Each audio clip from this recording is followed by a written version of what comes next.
So here's 50 things I stopped buying, or maybe I never bought them. And all of these things I think are gonna help you, 1, save money, 2, live a little more minimally, and 3, help you be healthier as a family. So hey, welcome to my channel. My name is Lana. This is Girl Teach Me. This whole channel is for you. It's to help you show up and be more exceptional as a woman. I'm a mom of 4, and I'm telling you that when my husband and I were paying off student debt a couple of years ago, we paid off $80,000 in 2.5 years. We even did a debt-free scream on the Dave Ramsey show. It was so fun. But saving money was a big priority for us so we could allocate money towards our debt and towards the things we wanted to do as a family.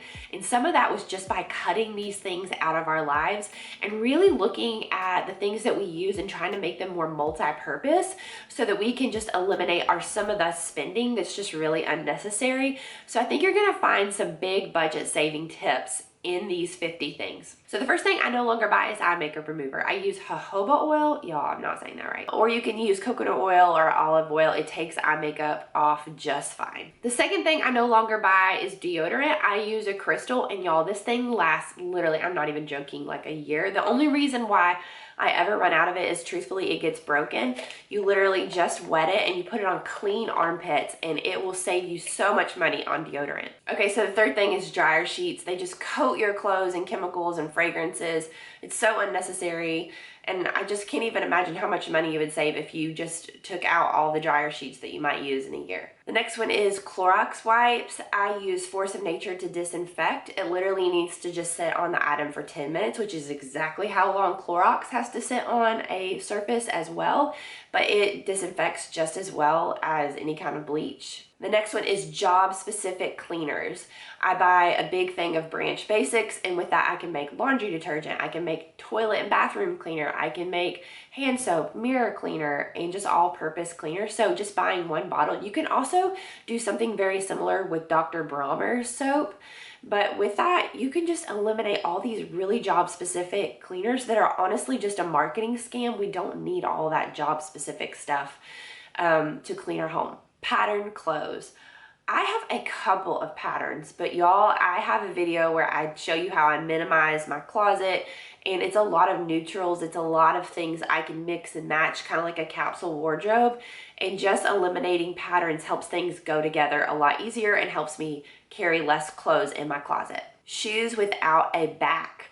I love having a back to my shoes. It really helps your gait, which is like as you walk, the pattern of how you walk. I think I'm saying that right. My husband's a physical therapist, and they showed that when you wear shoes without backs, you grip your feet like this, and it can hurt your feet, but also it can hurt your gait. So I'll show you a pair of shoes I got recently that I just love, because I love having a back to my shoes so I don't hear that clip clop sound right here. So they have a back. These are Adelisa. I love Adelisa.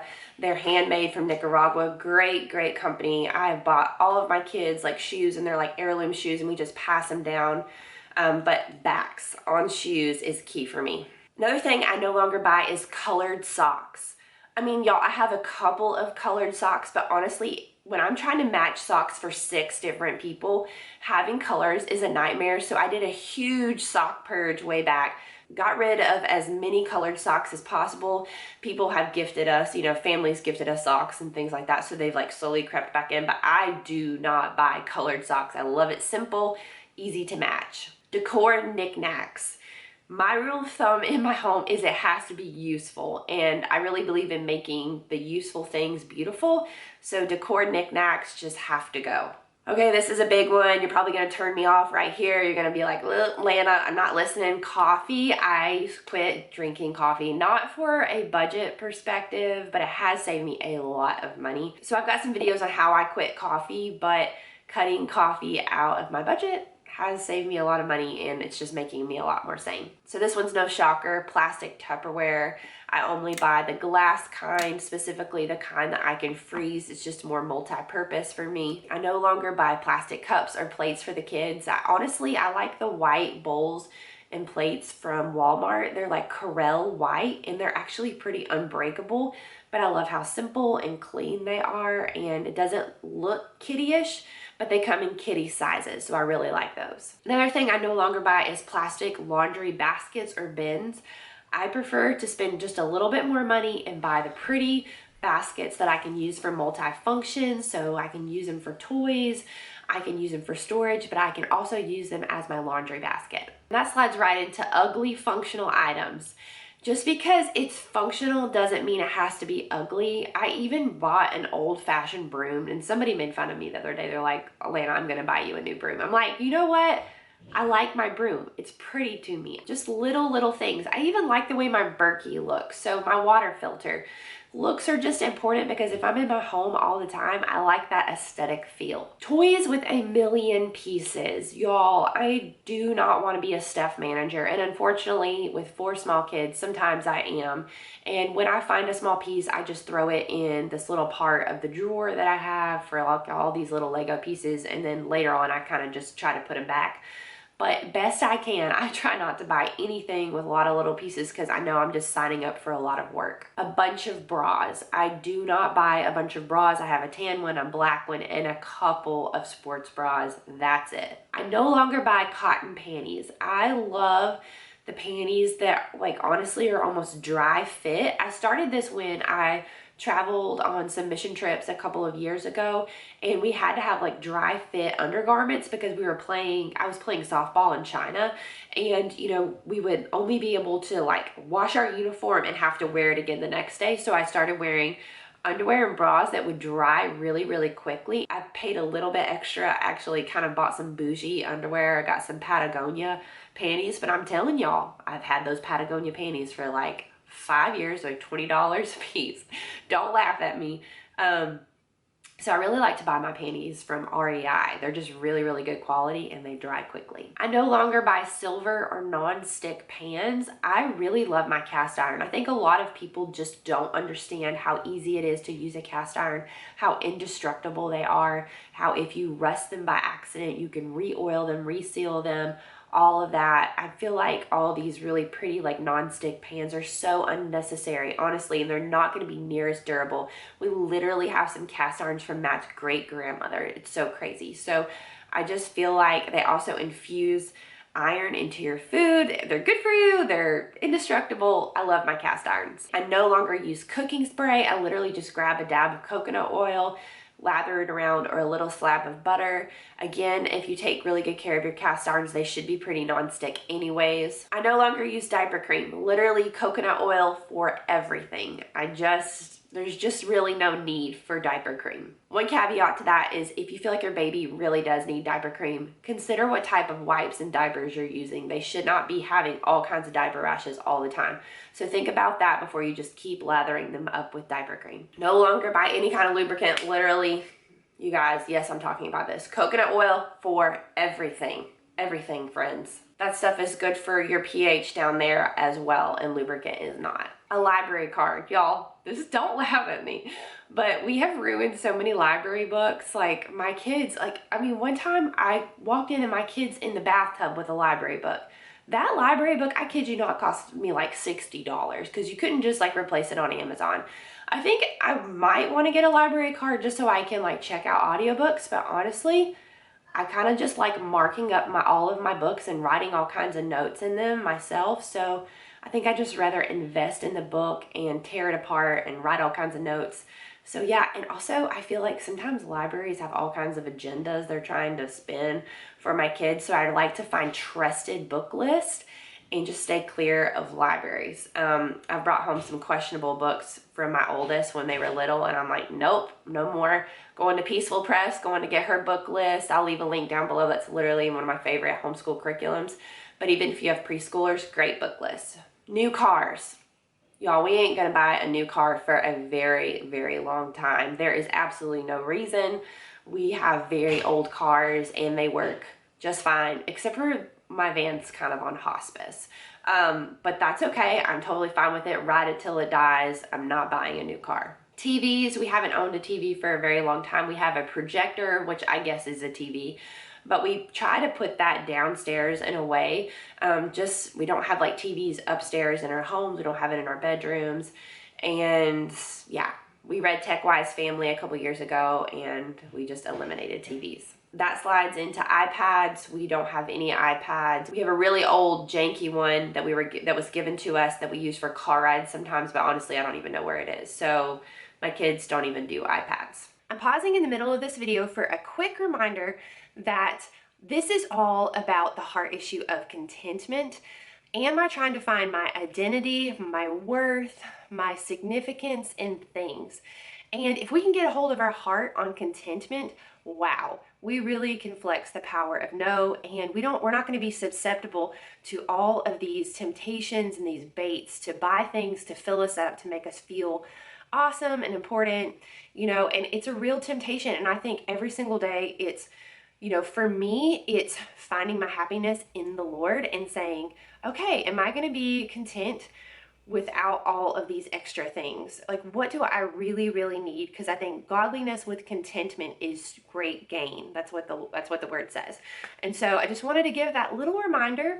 And also, I hope none of these things that I'm sharing stir up this in your heart that like, I need that, I have to have that. Because if you feel that, that's very, very normal. I feel that all the time. But it's just reflecting. Sometimes even putting 24 hours between you and that purchase gives you some time to think, do I really, really need this? Why do I feel like I need this one thing? And I just feel like it's really important to remember that. Stay till the end of the video, and I'm going to share a book that's been like, you guys, it's like a manual like I go back to, and it really reminds me that continually, every single day, it's a muscle I have to flex to not try to find my significance, identity, and worth in the things of this world, but rather in things that are above. And so stay to the end to check out that book, and I hope you enjoy the last 25. I feel like I get a little sassy at the last. Like, I feel like I get a little bit passionate, maybe even a little snobby about some of these things. So I don't really think I meant to come off that way, but I might. So I feel pretty passionate, especially about, it seems to be scented things. So you'll see what I mean. Snacks, we really don't buy a lot of snacks. Prepackaged yogurt, we just buy the big tub, maple syrup, blueberries, and call it a day. Any kind of creamer with fake stuff, I just buy the real thing. My whole food philosophy is eat the real thing. The real thing's gonna be satisfying, you're gonna eat less of it, so I get heavy cream. I like to even get raw milk from my local dairy and just scrape the cream off the top, but when I don't do that, I just buy heavy cream. A Costco membership. I love Costco. However, Costco's smarter than I am, and I spend way too much money when I go in there, and honestly, I don't really have enough fridge space. It's just not good for my budget. So I just do Trader Joe's. I do like Walmart delivery, Thrive Market. I buy some stuff in bulk other places, but I just don't do Costco right now. Hand soap, I just refill my pump with My Branch Basics, but you can also do the same thing with Dr. Bronner's. I don't buy fake plants. I like to just get the real thing. It's just so much more vibrant and it cleans the air in your home. I don't buy PUFA oils. I don't know if you know what that is, but they're like 7 different oils that are pretty bad for your body, but mainly canola oil. Just don't, I try not to buy anything with it. It's like literally in everything, even in Trader Joe's. It's so frustrating, but I try to stay away from PUFA oils. And that goes along with salad dressing. I try to make my own salad dressing. Literally, you can look up ratios. It's just like olive oil to some type of vinegar. You can use balsamic vinegar, apple cider vinegar. You can even just use like limes, lemons, stuff like that. But if you look up that ratio, you can really have a lot of fun making your own salad dressing. Okay. Fragranced dish detergent. I literally can't stand when you can like taste like lemon on like a clean cup or something like that. So I try to get free and clear dish detergent. Candles with fake fragrances. I just like the way candles feel when we sit down to dinner. And so sometimes I'll just get like a beeswax candle with a little soy wick, and I don't even need a fragrance. I don't really even want to smell that when we're eating. So I just set it for like ambient moods, but I get it with no fragrance. Low cut tops, I just don't even need that in my life. I'm bending down with kids all the time. So I have like a dress that comes to like right here, but don't need to show the girls off. So I just keep my top nice, modest, and high. Prepackaged baby food. Now my oldest is 2, but honestly, we kind of just did like baby-led weaning pretty much by accident, because it's just like, here's what we're making for dinner, have some. So I just mush it up a little bit and give it to her. Just on the go. Sometimes I would have, you know, like the squeezable ones, but just to buy for the in the house, like I'm like, listen, I don't run a diner. You're going to eat whatever we eat. And they honestly are literally the best eaters. Like, I haven't done a lot of things great in my parenting. I have some regrets, some things I want to do better. But I feel like my kids are pretty good eaters and will eat just about anything. Back on the scented train, scented trash bags, can't. I had like a pregnancy aversion to those one time. Can't do it. Towels with any kind of prints on them or patterns. Y'all, like, I can't. White, we're so rough on towels. So just keep it real simple with white towels at my house. Plastic shower liners, like, I know this sounds really hokey, guys, but when you heat up the shower, that plastic, like, it just, you're inhaling it. So you can get the ones that you can just wash in your washing machine, and that's just, you can keep that so much longer. Any kind of bath toys with holes in them, they get mildew up in them, they don't last, they're just grody, so I just make sure any bath toys don't have holes in them. Cheap bikes. My kids are rough on bikes and they're rough on scooters, so I try to get a little bit better bikes especially, and I like to get them from bike shops that actually will repair the bikes. I don't really know how to repair bikes. So we've asked for those for gifts for the kids, and they have paid for themselves because they ride their bikes almost every day. Cheap strollers. I received a cheaper stroller one time, y'all. I destroyed it within like 6 months, but then I got a Bob stroller, and I have rode that thing hard, like 7 years, you guys. Like, I think I've dry rotted the clasps out of it, but it still runs. I've had to replace tubes and things like that. But I think strollers, you're going to be so hard on it, pay the money for strollers. Any kind of like fake butter, margarine situation, I get the real butter, the real thing. Okay, Febreze, oh y'all, I think you've caught the theme. I just can't handle fake fragrance. So any kind of Febreze, just, I don't even know how anybody thinks that smells clean. The next one's plug-ins. I know they're kind of the same. Car fresheners, I'm not original. Okay, we don't buy any like water bottles, stuff like that. We're home all the time. We're refilling with a Berkey. If we're on the go, we're taking our water bottle. If we're going on a big wild and free like outing, we try to take a really, really big water bottle to refill.